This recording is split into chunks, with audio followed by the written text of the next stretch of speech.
Hello everyone, unit 3 magnetism series का एक और वीडियो लेके आए हैं। इससे पहले हमने क्या क्या पढ़ा, मैग्नेटिक फील्ड क्या होती है, Biot Savart law, Ampere circuital law and magnetic field due to an infinitely long straight wire. और इस वीडियो में हम क्या पढ़ने वाले हैं, इसमें हम बोर्ड क्वेश्चंस करेंगे एम्पेयर सर्किटल लॉ और magnetic field due to an infinitely long straight wire के ऊपर। क्या आपको पता होना चाहिए, सबसे पहली चीज magnetic field space around the magnet in which it's magnetic effect is experienced. Cross का मतलब magnetic field into the page, dot का मतलब magnetic field out of the page. Rules for finding out the direction of magnetic field, सबसे पहला आता है right hand thumb rule, दूसरा आता है Fleming's left hand rule. Biot Savart law ये कहता है dB is equal to mu not by 4 pi I D L cross R upon R cube. Ampere circuital law ये कहता है line integral of magnetic field around a closed loop is mu not times the total current passing through the loop. Mathematically line integral of B dot D L is equal to mu not I. Magnetic field due to an infinitely long straight wire, इसका formula होता है B equal to mu not by 4 pi 2 I by R. चलिए topic related board questions कर लेते हैं। तो question है a current I flows through a long straight conductor which is bent into a circular loop of radius r in the middle as shown in the figure. The magnitude of the net magnetic field at point O will be 0, mu naught I upon 2r into 1 plus pi, mu naught I upon 4 pi r या mu naught I upon 2r into 1 minus 1 upon pi। तो इसका answer होगा D, that is mu not I upon 2r into 1 minus 1 upon pi. अब ये कैसे आया, तो सबसे पहले हमने इनफाइनाइट लॉन्ग स्ट्रेट वायर लिया, इसके हिसाब से magnetic field at point O होगी b1 is equal to mu not I upon 2 pi R which is out of the page. फिर हमने सर्कुलर लूप लिया, उसका magnetic field at point O होगी b2 is equal to mu not I upon 2r, that will be into the page. Total magnetic field at point O होगी B equal to B2 minus B1। यहाँ values रखी तो हमारे पास B आता है mu not I upon 2r into 1 minus 1 upon pi and that will be into the page because B2 is more than B1, so direction हम B2 की ही लेंगे। Next question. A current of 10 ampere is flowing from east to west in a long straight wire kept on a horizontal table. The magnetic field developed at a distance of 10 centimeter due north on the table is 2 into 10 to the power of minus 5 Tesla acting downwards, 2 into 10 to the power of minus 5 Tesla acting upwards, 4 into 10 to the power of minus 5 Tesla acting downwards, or 4 into 10 to the power of minus 5 Tesla acting upwards।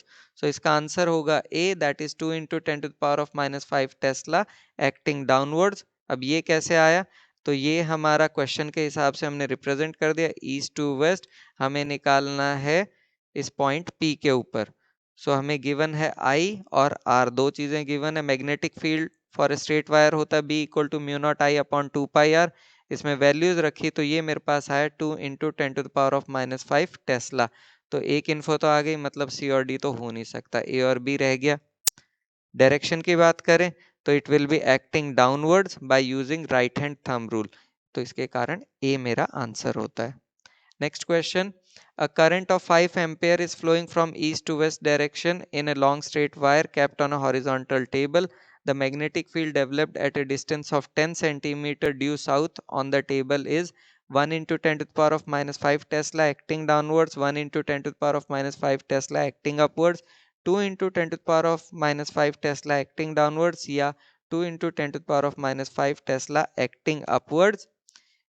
तो इसमें फिर हमने represent किया question के हिसाब से, हमारा answer आता है B, that is 1 into 10 to the power of minus 5 tesla acting upwards. इसको आप ऊपर वाले क्वेश्चन की तरह कंप्लीटली सॉल्व करोगे तो आपको यही आंसर मिलेगा 1 into 10 to the power of minus 5 tesla acting upwards. Next question, two long straight parallel wires A and B separated by a distance D carry equal currents I flowing in same direction। पहला part है find the magnetic field at a point P situated between them at a distance x from one wire। B part है show graphically the variation of the magnetic field with distance x for x lying between 0 and D। तो सबसे पहला क्या, magnetic field निकालनी है P point के ऊपर which is at a distance x।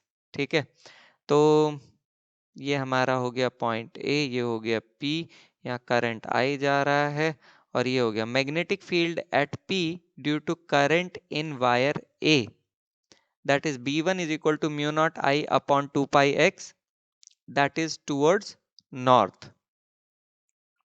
Now magnetic field at P due to current in wire B, that is B2 is equal to mu naught I upon 2 pi d minus x, that is towards south. Now total magnetic field at P is BP is equal to B1 minus of B2, values रखी तो ये निकलता है mu not I upon 2 pi in bracket 1 by x minus 1 upon d minus x, या लिख सकते हैं BP is equal to mu not I in bracket d minus 2x upon 2 pi x into d minus x.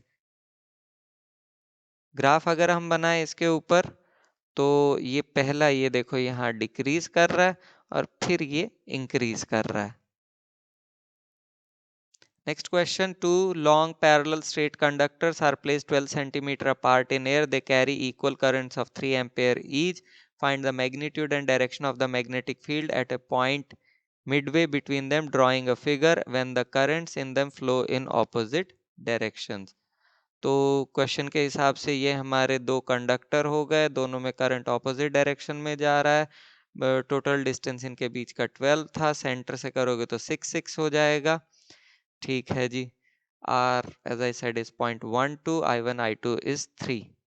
Magnetic field at O, that is at O due to the wire PQ, ये कितनी निकलेगी, B1 is equal to mu naught I1 upon 2 pi R1 into the wire, क्योंकि अगर आप यहाँ पे right hand thumb rule लगाओगे तो मैग्नेटिक फील्ड इनटू या द वायर या डाउनवर्ड्स होगी। Now magnetic field at O due to wire RS, B2 is equal to mu naught I2 upon 2 pi R2, ये भी आपका इनटू द वायर या downward आएगी, अगेन आपको राइट हैंड थंब रूल लगाना पड़ेगा यहाँ पे भी। Total magnetic field B is equal to B1 plus B2, values रखी तो ये हमारे पास आया B is equal to mu naught upon 2 pi in bracket I1 upon R1 plus I2 upon R2, इसमें हमने वैल्यूज रखी, इससे हमारा B निकल के आता है 2 into 10 to the power of -5 tesla, और डायरेक्शन जो होगी वो इनटू द वायर या डाउनवर्ड्स होगी।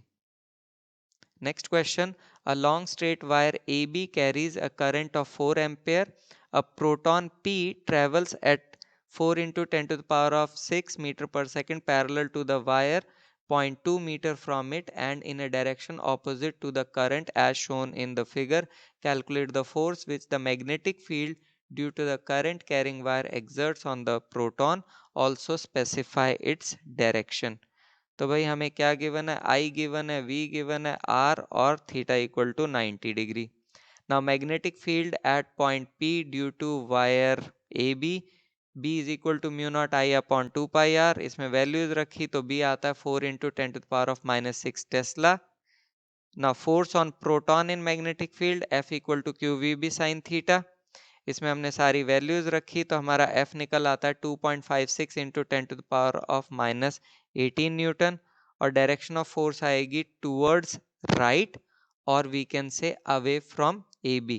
ये कहाँ से लगा, फ्लेमिंग्स लेफ्ट हैंड रूल लगाओ, आपके पास magnetic field which is into the page, ठीक है, पार्टिकल जो मूव कर रहा है वो भी आपके पास डायरेक्शन है, अगर ये सारी चीजें लगाओगे तो आप डायरेक्शन ऑफ फोर्स निकाल सकते हो, that will B towards right or away from AB. Next question, figure shows three infinitely long straight parallel current carrying conductors. Find the magnitude and direction of the net magnetic field at point A lying on conductor 1। ठीक है जी, तो हमने अपना ही diagram बनाया। Magnetic field of a straight conductor होता है B equal to mu not I upon 2 pi R। ना मैग्नेटिक फील्ड ऑफ वायर 2, इस वाले के लिए बात करें तो B2 is equal to mu not I2 upon 2 pi R1, इसमें वैल्यूज रखी तो यह आता है 3 mu not I upon 2 pi R, and this is into the plane of paper, right hand thumb rule से। ना मैग्नेटिक फील्ड ऑफ वायर 3, इसमें आपका टोटल ये डिस्टेंस हो गया 3r के बराबर। सो फॉर्मूला हमने लिया B3 is equal to mu not I3 upon 2 pi R2। R2 की जगह 3r रखा, I3 की जगह 4 आई, वो तो क्वेश्चन में ही गिवन है। सो इससे B3 आता है 2 mu not I upon 3 pi R and this is out of the plane of paper. Right hand thumb rule लगाओ, direction out of the plane of paper ही आएगी। Net magnetic field at A is B2 minus of B3। इसमें values रखी तो हमारा BA आता है 5 mu not I upon 6 pi R और डायरेक्शन होगी into the plane of paper क्योंकि B2 का मैग्नीट्यूड ज्यादा है। नेक्स्ट क्वेश्चन, ए पार्ट है state Ampere circuital law, B part कहता है use this law to find magnetic field due to straight infinite current carrying wire. या पूछा जा सकता है show that the magnetic field B at a distance r outside the straight infinite wire carrying current I is tangential and is given by B equal to mu naught I upon 2 pi r। तो सबसे पहला हम लेते हैं A part which is state Ampere circuital law. कई बार board में पूछा हुआ है तो देख लेते हैं कि एम्पेयर सर्किटर लॉ है क्या। ये कहता है the line integral of the magnetic field around a close loop equals mu naught times the total current passing through the surface enclosed by that loop, which is mathematically line integral of B dot dl is equal to mu naught I। तो जब भी आपसे ampere circuital law पूछा जाए तो statement के साथ आपने मैथमेटिकल फॉर्म भी लिखना है। अब आ जाते हैं हमारा बी वाला पार्ट जिसमें हमें प्रूव करना था magnetic field is equal to mu not I upon 2 pi R. तो यहाँ हमने कंसिडर किया कि हमारे पास एक infinite long current carrying wire है जिसमें ये हो गई करंट की डायरेक्शन। फिर हमने कंसिडर किया कि हमारे पास ये हो गया एक एम्पीरियन लूप जिसका रेडियस हो गया आर और इस लूप के ऊपर हमारा ये हो गया point P. Now according to Ampere circuital law line integral of B dot D L equal to mu not I. ठीक है, अब B और DL दोनों सेम डायरेक्शन में है तो एंगल हो गया 0, cos 0 आपका होता है 1। तो ये आपका आ जाएगा B इंटीग्रेशन के अंदर DL is equal to mu not I. B बाहर क्यों आया, क्योंकि B कांस्टेंट है। अच्छा, DL को इंटीग्रेट करोगे तो आपके पास आएगा 2 पाई आर। इससे सॉल्व करके हमारा B आता है mu not by 4 pi into 2I by R. Next question, figure shows a long straight wire of a circular cross section radius A carrying steady current I. Current is uniformly distributed across this cross section. Calculate magnetic field in the region R is less than A and R greater than A. Plot a graph of B versus R from the center of the wire. कई बार board में पूछा जा चुका है और ये NCERT question है। तो सबसे पहले हमने इस डायग्राम को रिप्लेस करके ये NCERT बेस्ड डायग्राम बनाया। हमने कंसीडर किया कि हमारे पास एक इनफाइनाइटली लॉन्ग सिलेंड्रिकल वायर है जिसका रेडियस A, करंट I है जैसा कि क्वेश्चन में गिवन था। Current per unit cross sectional area निकालें तो वो होगा small I is equal to capital I upon pi A square. हमें निकालनी है magnetic field at external point, यानी कि पहला है ये एक्सटर्नल पॉइंट P। तो हमने कंसीडर किया कि हमारे पास एक सर्कुलर पाथ है जिसका रेडियस हो गया r which is greater than a passing through external point P concentric with circular cross section of wire। अब हम क्या देखते हैं, B डॉट डी एल का इंटीग्रेशन होगा integration B dl cos 0, cos 0 1 होता है तो ये हो गया B into integration of dl का इंटीग्रेशन निकलेगा 2 पाई आर। तो line integral of B dot D L बनता है B इंटू 2 पाई आर के बराबर। एम्पेयर सर्किटर लॉ कहता है line integral of B dot D L equal to mu not I. Line integral of B dot D l की जगह हमने लिखा B इंटू 2 पाई आर। इसको सॉल्व किया तो हमारा B आता है mu not I upon 2 pi R के बराबर। इसी को हम कंटिन्यू करेंगे क्योंकि हमें R लेस देन A का केस भी निकालना है। तो अब हम लेंगे magnetic field eight internal points. तो अब हमने कंसिडर किया कि ये वाला हमारा सर्कुलर पाथ हो गया जिसका रेडियस हो गया R which is less than A passing through internal point Q concentric with circular cross section of the wire। यहाँ पे ये जो assumed circular path है ये जो आपका path of current carrying circular cross section था, ठीक है, उसका एक पार्ट ही कर रहा है।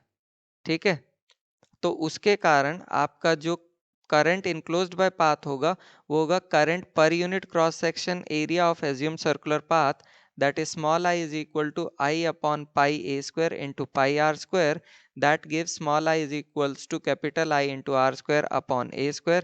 फिर हम लगाएंगे एम्पेयर सर्किटल लॉ जो कहता है line integral of B dot D L is equal to mu not into small I. B dot D l का इंटीग्रेशन की जगह हमने B into two pi R लिखा, म्यू नॉट रहा, स्मॉल आई की जगह ये वैल्यू रखी. इसे सॉल्व किया तो हमारा बी आता है mu not I R upon two pi A square. और हम ग्राफ बनाएंगे बी और आर का, तो जब तक आपका r इक्वल टू ए होगा तब तक आपका स्ट्रेट लाइन जाएगा, उसके बाद ये इनवर्स में आ जाएगा. Next question, explain how Biot-Savart law enables one to express Ampere circuital law in the integral form, that is integration of B dot dl equal to mu naught I, where I is the total current passing through the surface. So Biot-Savart law can be expressed as Ampere circuital law by considering the surface to be made up of a large number of loops. उससे क्या होगा, sum of the tangential components of magnetic field multiplied by the length of all such elements gives integration of B dot dl is equal to mu naught I. Now is the time for acknowledgement. Google, Bing, NCERT सबका धन्यवाद. अगर कहीं से कोई data या image ली गई है तो. And do watch the next video which is on solenoid and toroid. Thank you so much.